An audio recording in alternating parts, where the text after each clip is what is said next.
Olá, assombrados! Eu sou a Ana Paula e vou contar um relato para vocês neste tipo ao vivo de hoje. Tudo bem? Eu espero que sim, que esteja tudo bem. Já vou pedindo para você deixar o like no vídeo. Se gosta do canal, se curte os relatos, deixa o seu like. E se por um acaso ainda não for inscrito, se inscreva no canal. E também te convido a conhecer o meu novo canal. Tem mais um canal, criei esses dias, se chama Conto pra Ana, onde vai ter relatos, né? Já tem relatos como aqui, só que sem assombração, sem o sobrenatural. Sem o fator sobrenatural aí. Tem muita história legal, inclusive que já chegou pra mim no Assombrado, só que não tem sobrenatural, não tem muito sobrenatural, mas são histórias muito legais, tá? Então você pode enviar sua história também no conto.pra.ana@gmail.com e vai lá. Vou deixar o link aqui na descrição, se inscreve, vai acompanhando e se tiver uma história também que seja uma história bem interessante e sem assombração, pode enviar para lá. Mas essa daqui, pelo que eu estou vendo, tem muita assombração. Então vamos ver o relato. O demônio que me persegue. Olá, fulana, Matheus e assombrados. Parece que agora fulana virou você. Eu sou fulana? Agora? Não vou me identificar, vocês não sabem meu nome, serei fulana neste relato. Me chamo fulano, você vai ser sempre fulano, não vou falar nome aqui não. Mas pode me chamar, não é o fulano, sinto muito, eu sou fulano, ele é o Ciclaninho da Quebrada. Ciclaninho da Quebrada, e esse relato não contém nomes, mas se houver estarão todos trocados. Obrigada. Já vou logo pedindo desculpas pelos erros ortográficos e dizer que são vários relatos em um. Eu vou dividi-los em subtítulos para um melhor entendimento e para a organização do texto. Apresentações. Bom, como já mencionei, me chamo Ciclaninho da Quebrada, moro atualmente na Bahia, mas em breve estarei realizando o meu sonho de morar em Guarulhos, São Paulo. Tenho 22 anos, moro com a minha mãe e com meu irmão de 25. Desde que me conheço por gente, sempre tive um pé no sobrenatural. Sinto o cheiro de flores em pessoas que logo vão morrer. Sinto presenças em ambientes, sinto quando tem algo ruim em uma pessoa, vejo através dos olhos das pessoas a tristeza que elas tanto escondem. Isso é tão fácil de perceber, gente. Enfim, não sei o porquê de tudo isso, mas assim eu vou vivendo. Primeira aparição, encontro na madrugada. Bom, lá em meados de 2018, com os meus 17 anos, em um dia normal de um adolescente, me deitei para dormir depois de um dia cansativo na escola. Em alta madrugada eu tive um sonho, no qual eu me encontrava deitado na minha cama mesmo. A posição em que eu dormia no sonho era de frente para a parede e com as costas para o restante do quarto. Posição essa que eu sempre costumo dormir. Mas fulana ou Ana? Mas Ana, aquele sonho não me parecia um simples sonho. Era algo tão real, como se na verdade eu estivesse ali mesmo, só que em espírito. Deitado na cama ainda e com os olhos fechados, eu senti algo trevoso entrar no meu quarto. O ambiente parecia carregar toneladas. O peso no ar ficou dificultoso, até mesmo para respirar. A opressão do ambiente do quarto, assim, ficou horrível. E ali eu já sabia que eu não estava mais sozinho. O meu corpo ficou paralisado e nem ao menos os meus olhos eu consegui abrir. De repente senti que alguém ficou parado em frente à minha cama. De algum modo eu sentia que quem estava ali se tratava de uma criança. Eu acho que não era muito criança, não. Eu sou bastante magro, então o meu osso, né, o omoplata, as escápulas, né, aquele osso das costas, fica bem visível. Naquele momento, aquele ser criança que estava atrás de mim pegou nesse meu osso aí e apertou a asa, como diz minha mãe. Pegou aqui na asa e apertou. E eu senti uma mão, como se fosse de uma criança mesmo, de uns 5 anos de idade. Logo todo o meu corpo adormeceu e eu senti o colchão dando uma envergada para o lado. Eu não sei dizer se foi daquela criança se deitando comigo ou se foi do peso da mão daquela criatura, porque a força que ela tinha era tamanha que afundava ali. Bom, comecei a orar a oração do Pai Nosso em pensamento e com muita dificuldade eu acordei. Eu sabia que tudo aquilo era um sonho e eu poderia acordar quando eu quisesse. Mas as coisas pioraram ainda mais após eu acordar. Quando eu... Os meus olhos se abriram, mas aquela mão ainda continuava em mim. A opressão no quarto ainda era enorme. O peso no meu colchão ainda continuava. E o meu corpo ainda estava paralisado. Sem contar que eu acordei na mesma posição que eu estava no sonho. Aí eu falei, pronto, não é um sonho. Me desesperei ainda mais e foi aí que eu senti aquela criança encostar o seu rosto no meu ouvido e sussurrar, dizendo: deixa eu entrar no seu meio. Ana, se eu já estava desesperado antes, agora eu enlouqueci de vez. Eu comecei a orar tudo quanto é oração que vinha na minha mente. Meu Deus, claro que não, moleque. Vá, pega teu rumo, hein? Após alguns minutos orando desesperadamente em pensamento, eu senti que aquela criança tirou as mãos das minhas costas e logo o peso do meu colchão saiu. O colchão voltou ao normal, mas a opressão no quarto continuava. Ao lado da minha cama tem um criado mudo e eu coloco meu celular lá enquanto estou dormindo. Naquele momento eu queria pegar o meu celular e mandar uma mensagem para uma amiga minha que é pastora, mas eu estava paralisado de medo porque eu sabia que aquela criança ainda estava atrás de mim e que se eu me virasse para pegar o celular, sei lá, eu poderia ver aquilo cara a cara. Esperei alguns minutos enquanto continuava orando, orando a Deus, para que Ele tirasse aquele ser de lá. Foi quando eu senti a opressão ir embora. E juntamente com ela, aquela criança. Nesse momento, eu me virei rapidamente, peguei o celular e era exatamente 4 da manhã em ponto. Entrei no WhatsApp, contei tudo para essa minha amiga e depois disso eu não consegui mais dormir. Fiquei mexendo no celular até às 7 da manhã e aí me levantei para dar início ao meu dia. Segunda aparição, um sonho. Ainda no ano de 2018, por volta das 3 da madrugada, eu tive um sonho. O sonho tinha um cenário digno de filme de terror. Eu estava dentro de uma velha construção, tipo um salão, tipo uma igreja. Era um cômodo só, porém longo. E esse cômodo não tinha telhado, era a céu aberto e a luz da lua clareava o ambiente. As paredes eram velhas, descascadas, cheias de ramos de matos que subiam e desciam da parede. O chão era de terra e não havia portas ou janelas para que alguém saísse ou entrasse. Eu estava parado de um lado desse local que me dava visão para todo o ambiente. Abaixei a minha cabeça e levantei imediatamente. Nesse momento, do outro lado do salão, numa distância aproximada assim de uns 5 metros, apareceu um menino. Esse menino tinha na base aí de uns 5 anos de idade, cabelo curto e preto, pele branca e porte físico magro. Congelei de medo ali mesmo, enquanto aquela criança me olhava com todo o ódio que ele podia sentir. Ana, eu conseguia ver um mal tão grande no olhar daquele ser. A minha única reação foi me virar para não olhar para ele. E poxa vida, foi a pior coisa que eu fiz. O medo aumentou ainda mais a ponto de eu não suportá-lo. Eu me virei novamente e tomei um baita susto ao ver que ele já estava agora na minha frente. O que era 5 metros de distância se tornou um passo. Travei enquanto eu o olhava de cima para baixo e ele me olhava de baixo para cima. Ana, eu não tive reação. No mesmo momento, aquele menino avançou para cima de mim como se fosse um leão feroz, pronto para atacar sua presa.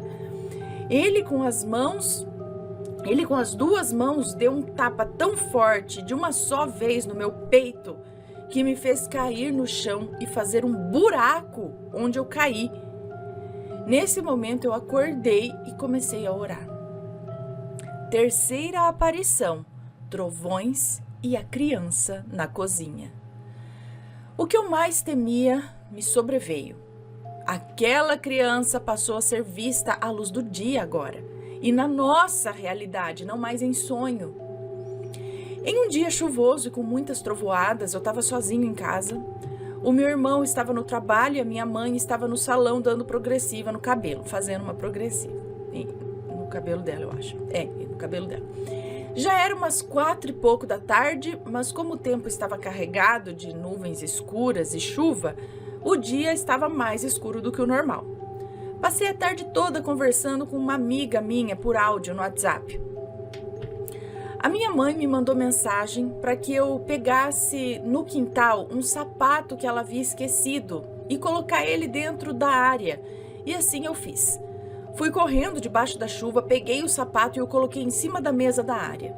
Nesse momento eu estava mandando áudio para minha amiga.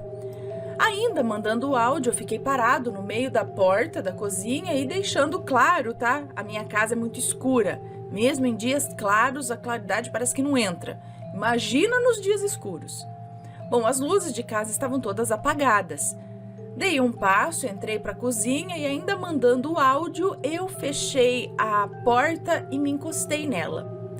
Nesse momento eu vi uma cabeça mais escura que o escuro passando de um lado para o outro da cozinha. Olha, Ana, me causa arrepios ao escrever isso porque eu tô sozinha em casa agora, tá? E o tempo tá nublado como naquele fatídico dia.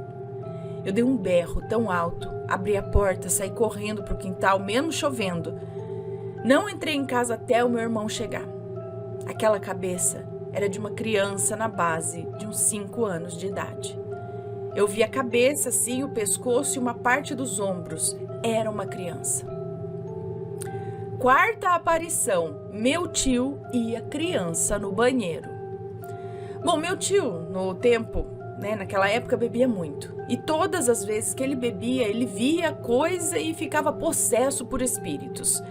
O meu tio e a minha mãe, desde criança, eles veem essas coisas.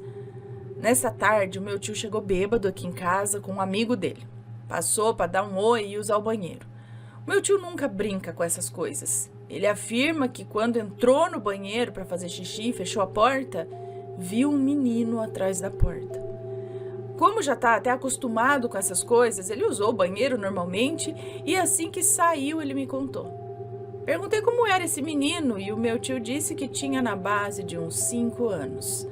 Era branco, com cabelos curtos e pretos e de um porte físico magro. Como assim, Ana? É a mesma criança que está me perseguindo, que estava me perseguindo.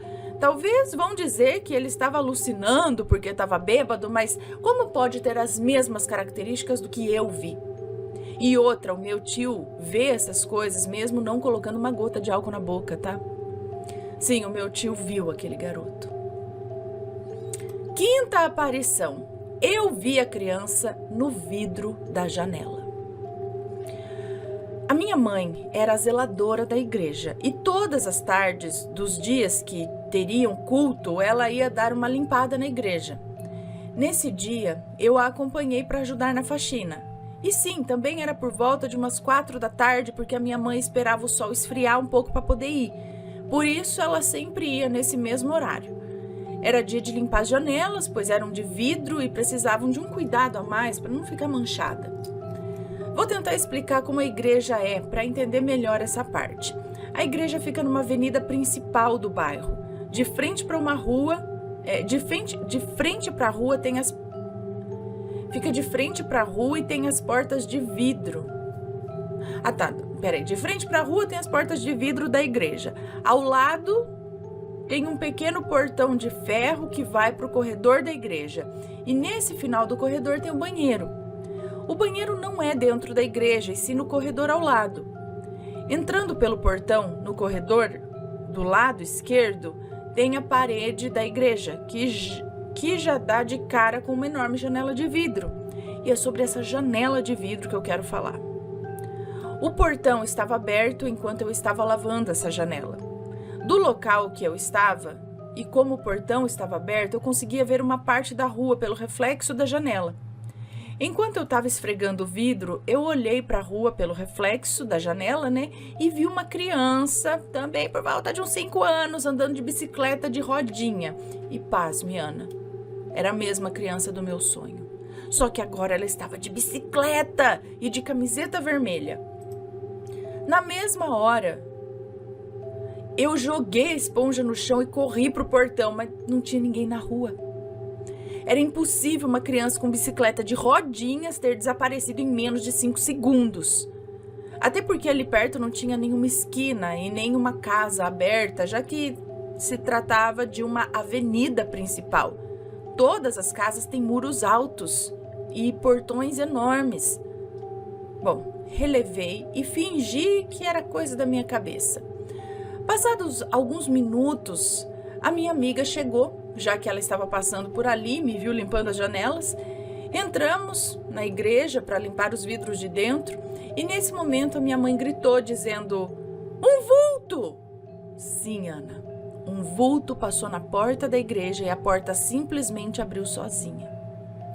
Minha mãe nunca abria a porta da frente quando ela ia limpar a igreja. Ela entrava pelo portão de ferro e passava pela porta pequena do fundo para entrar na igreja. Poderíamos pensar que o porteiro não havia fechado direito, né? Mas o porteiro na época era o meu avô, e o meu avô é muito atento a respeito disso. Sem contar que os pastores também analisavam tudo antes de ir embora, caso ficasse algo aberto. Sem contar também que essa porta tem fechadura no chão, uma em cima, enfiada na parede, uma no meio, e é trancada com chave e ainda é passado uma corrente com um cadeado na maçaneta, tá? Olha, não tinha como aquela porta estar aberta. Sexta aparição, Canções da Madrugada. Meu Deus, tem bastante relato. Bom, depois de um dia normal na vida de um jovem de 19 anos, bonito e pobre, eu fui dormir. Por volta das 5 da manhã, eu acordo com alguém entrando no quarto. Eu tava deitado. Ai, gente, tô com calor. Pera aí, dá licença. Muito calor, muito calor.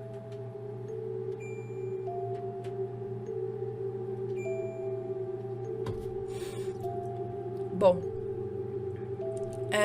5 da manhã, acordo com alguém entrando no quarto. Eu tava deitado, na mesma posição de sempre, de frente para a parede e de costas para a porta e para o resto do quarto. Quero deixar algo bem claro aqui, tá? Para que sirva de lição também para muitos. Não é somente com essa criança que eu tenho experiências. A minha vida é repleta dessas experiências. Vale lembrar que a maioria das vezes em que me ocorria essas coisas, e outras também, o meu quarto estava sujo e bagunçado. Quanto maior era a bagunça, maior era o peso e a experiência sobrenatural. Cresci convivendo com uma avó de religião de matriz africana. Hoje ela é da igreja evangélica, mas ela viveu e aprendeu muita coisa nessa outra religião. No entanto, cresci ouvindo ela falar que sujeira e bagunça atrai coisas ruins para sua casa. Demônios e espíritos malignos gostam de sujeira, de bagunça e se escondem ali mesmo. Fica a dica. Mantenham as suas casas limpas, tá? E principalmente mantenham as suas casas e principalmente o ambiente em que você dorme sempre limpo, organizado e perfumado. Hoje em dia, o meu quarto vive limpo e cheirosinho. E se eu for dormir e estiver algo fora do lugar, eu organizo primeiro. Mas eu não durmo em meio à bagunça mais. Acredito que seja por isso que nunca mais eu vi essa criança. E nenhuma outra coisa dentro do meu quarto. Mas em outros ambientes que os outros fazem bagunça, já vi. Ai, gente, agora tô pensando aqui, meu Deus. Tem dia que tem dia que deve estar cheio de assombração aqui em casa. Lá na sala. Na sala deve ter uns 5. Porque ali é duro ficar organizado. Ai, meu Deus. No quarto, às vezes. Eu vou prestar mais atenção. A cozinha, quando fica as louças na pia. Ai, tem dia que eu deixo pra assombração mesmo. Ai, tem dia que eu falo, ai, assombração, pode ficar aí. Pode ficar, pode lamber se você quiser. Só deixa eu dormir, fica aí na pia, na cozinha. Que, ai, amanhã eu lavo. Ai, meu Deus. Bora. Cadê? Tá, então ele deu essa dica e essa explanação aqui pra nós. Tá, então eu senti que alguém entrou no quarto e eu pude ouvir passos ao redor da minha cama. Até então eu acreditava que era minha mãe, já que às vezes ela acorda no meio da noite pra ir no banheiro, aproveita, vai ver se tá tudo bem, né, no nosso quarto ali, nos